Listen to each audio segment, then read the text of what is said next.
This week, in Parshas Vayakal Bekudei, the culmination of the building of the Mishkan, the Torah repeats again, Sheishes Yomim Tavod, 6 days work, of Yom HaShvi on the 7th day rest. Rashi brings the Chazal. Why does the Torah have to repeat yet again the prohibition of Shabbos Kodesh right before building the Mishkan? Let's answer with a mashal. There was an emperor, and this emperor wanted to send one of his top generals to a king in a different country on a mission.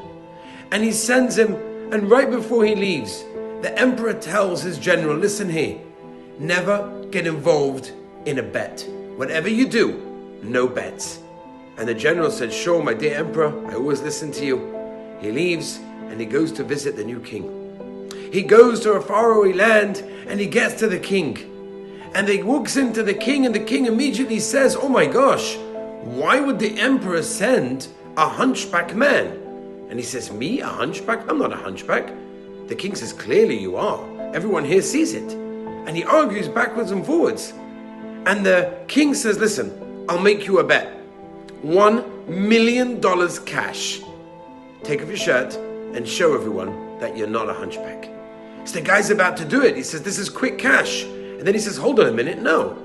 I was told by the emperor, don't make bets. But this is different. Because here it's simple money, and here I'll obviously win. There's no question about it. I know I'm not a hunchback. This is not what the king meant. This is not what the emperor meant. He takes off his shirt, he does the bet, and the king says, you're absolutely right. Here's $1 million cash. He does the deal. He goes back to the emperor. He's so excited to tell him, look, I made you so much money. I made you $1 million. And the emperor says, you made a tremendous mistake. Because I made a bet with the other king that he will never be able to make you a bet. I just lost $10 million. Sometimes we have cheshbonos, we have calculations. We think we know what we're doing. The Torah tells us otherwise in this week's parasha. The Torah tells us that however noble your intentions may be, and building the Mishkan was the most amazing thing in the world, but yet it doesn't override Shabbos Kodesh. With all the calculations that we may have, and sometimes we feel we're right, we need to do this, it's important for us, it's important for others. We always have to remember, look at the Torah.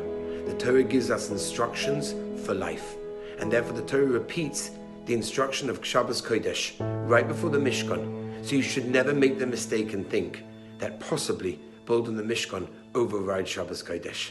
Have a wonderful Shabbos. To listen to more by Rabbi Avi Wiesenfeld, visit